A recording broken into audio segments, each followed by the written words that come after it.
Welcome दोस्तों, आज हम लोग हिंदी के 5 नंबर पाठ नागरी लिपि के प्रश्न और उत्तर को पढ़ेंगे। नागरी लिपि के लेखक गुणाकर मूले हैं।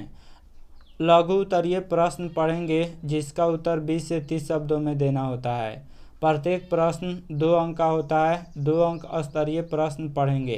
पहला प्रश्न है, लेखक ने किन भारतीय लिपियों से देवनागरी का संबंध बताया है। यह प्रश्न पाठ्य पुस्तक का है। इसका आंसर होगा, लेखक ने गुजराती, बांग्ला और ब्राह्मी लिपियों से देवनागरी का संबंध बताया है। लेखक ने देवनागरी का संबंध गुजराती, बांग्ला और ब्राह्मी लिपियों से बताया है। अगला प्रश्न है, देवनागरी लिपि में कौन कौन सी भाषाएं लिखी जाती है। यह पाठ्य पुस्तक का प्रश्न है, टेक्स्ट बुक का प्रश्न है और 2011 के कंपार्टमेंटल तथा 2016 के एनुअल एग्जाम में पूछा गया है। इसका आंसर होगा, देवनागरी लिपि में मुख्यतः गुजराती, नेपाली, मराठी, संस्कृत, प्राकृत और हिंदी भाषाएं लिखी जाती है। देवनागरी लिपि में गुजराती, नेपाली, मराठी, संस्कृत, प्राकृत और हिंदी भाषाएं लिखी जाती है। अगला प्रश्न है, नागरी लिपि के आरंभिक लेख कहाँ प्राप्त हुए थे, उनके विवरण दें। विद्वानों के अनुसार नागरी लिपि के आरंभिक लेख विंध्य पर्वत के नीचे के दक्कन प्रदेश से प्राप्त हुए हैं। अगला प्रश्न है, नागरी लिपि कब एक सार्वदेशिक लिपि थी। यह टेक्स्ट बुक का है, यानी किताब का प्रश्न है। 2012 और 2013 में पूछ चुका हुआ है। ईसा की 8वीं से 11वीं सदियों में नागरी लिपि पूरे देश में व्याप्त थी, यानी पूरे देश में फैली हुई थी। अतः उस समय यह एक सार्वदेशिक लिपि थी। अगला प्रश्न है, उत्तर भारत में किन शासकों के प्राचीन नागरी लेख प्राप्त होते हैं। पाठ्य पुस्तक का प्रश्न है। इसका आंसर होगा, विद्वानों का विचार है कि उत्तर भारत में मिहिर भोज, महेंद्रपाल आदि गुर्जर प्रतिहार राजाओं के अभिलेख में पहले नागरी लिपि के लेख प्राप्त होते हैं। अगला प्रश्न है, देवनागरी लिपि के अक्षरों में स्थिरता कैसे आई, यानी कैसे अस्थायी तौर पर उसमें अक्षर न बढ़ाया गया न घटाया गया, उसमें स्थिरता कैसे आई। तो इसका आंसर होगा, करीब 2 सदी पहले, यानी 1 सदी 100 वर्ष का होता है। तो करीब 200 वर्ष पहले पहली बार देवनागरी लिपि के टाइप बने, इनमें पुस्तकें छपने लगी। इस प्रकार ही देवनागरी लिपि के अक्षरों में स्थिरता आई। जब देवनागरी लिपि में पुस्तकें छपने लगे, इसके टाइप बन गए, तो इस लिपि में स्थिरता आ गई। अगला प्रश्न है, गुर्जर प्रतिहार कौन थे। तो इसका आंसर होगा, विद्वानों का विचार है कि गुर्जर प्रतिहार बाहर से भारत आए थे। ईसा की 8वीं सदी के पूर्वार्ध में अवंती प्रदेश में इन्होंने अपना शासन स्थापित किया और बाद में कन्नौज पर भी अधिकार कर लिया था। मिहिर भोज, महेंद्रपाल आदि प्रख्यात प्रतिहार शासक हुए। मिहिर भोज, महेंद्रपाल यह सब बहुत बड़े विख्यात प्रतिहार शासक हुए। प्रतिहार शासक यह भारत के नहीं थे, बल्कि भारत से अलग कहीं दूसरे जगह से आए हुए थे।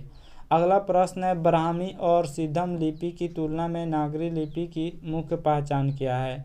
टेक्स्ट बुक का प्रश्न है। तो इसका आंसर होगा, गुप्त काल की ब्राह्मी लिपि तथा उसके बाद की सिद्धम लिपि के अक्षरों के सिरों पर छोटी आड़ी लकीरें या छोटे ठोस तिकोन हैं, लेकिन नागरी लिपि की मुख्य पहचान यह है कि इसके अक्षरों के सिरों पर पूरी लकीरें बन जाती है और ये सिरों रेखाएं उतनी ही लंबी रहती है जितनी कि अक्षरों की चौड़ाई होती है।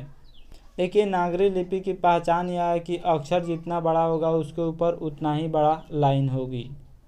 जैसे तुलना लिखा हुआ है, तो देखिए अक्षर जितनी बड़ी है उतनी बड़ी लाइन होगी। प्रत्येक शब्द में देखिएगा तो जितनी बड़ी अक्षर है उतनी बड़ी लाइन होगी।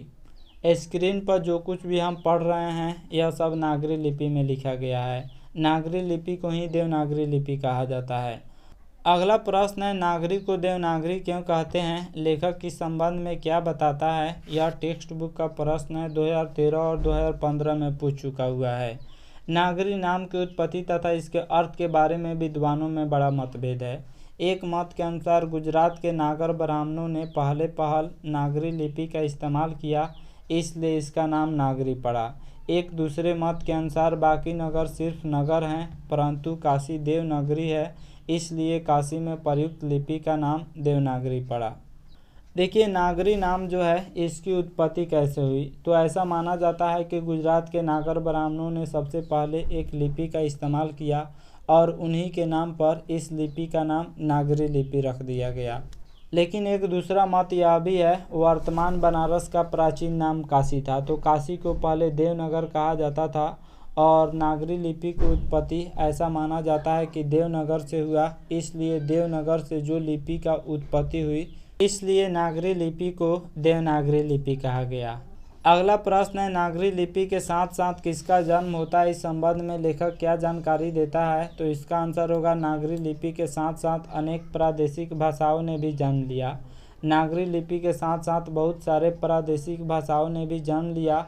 8वीं 9वीं सदी में आरंभिक हिंदी का साहित्य मिलने लग जाता है। इसी काल में आर्य भाषा परिवार की आधुनिक भाषाएं मराठी, बांग्ला आदि जन्म ले रही थी। अर्थात नागरी लिपि के साथ साथ मराठी और बांग्ला भाषा भी जन्म ले रही थी। अगला प्रश्न है, नंदी नागरी किसे कहते हैं? किस प्रसंग में लेखक ने उसका उल्लेख किया हुआ है? तो इसका आंसर होगा, दक्षिण भारत की यह नागरी लिपि नंदी नागरी कहलाती थी। कोंकण के शिलाहार, मान्यखेत के राष्ट्रकूट, देवगिरी के यादव तथा विजयनगर के शासकों के लेख नंदी नागरी लिपि में हैं। पहल विजयनगर के राजाओं के लेखों की लिपि को ही नंदी नागरी लिपि नाम दिया गया था। दक्षिण भारत में नागरी लिपि को नंदी नागरी लिपि कही जाती थी। अगला प्रश्न है, लेखक ने पटना से नागरी का क्या संबंध बताया है? यह 2018 में पूछ चुका हुआ है। तो इसका आंसर होगा, पादताड़ितकम नामक एक नाटक से जानकारी मिलती है कि पाटलिपुत्र अर्थात पटना को नगर कहते थे।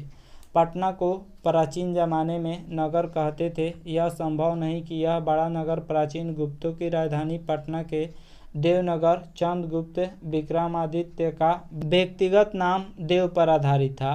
चूँकि पटना को नगर कहा जाता था और विक्रमादित्य को देव कहा जाता था, तो इसलिए पटना को देवनगर कहा जाता था और देवनगर की लिपि होने से भारत की प्रमुख लिपि को बाद में देवनागरी नाम दिया गया होगा। लेखक यह भी अनुमान लगाते हैं कि देवनगर की लिपि होने से भारत की प्रमुख लिपि को बाद में देवनागरी नाम दिया गया होगा। तो ये था नागरी लिपि के प्रमुख प्रश्न और उत्तर। आशा करता हूँ यह वीडियो आप सब किसी को काफ़ी पसंद आया होगा। हमारे चैनल को सब्सक्राइब करें, इस वीडियो को लाइक करें तथा अधिक से अधिक शेयर करें। Thanks for watching my video.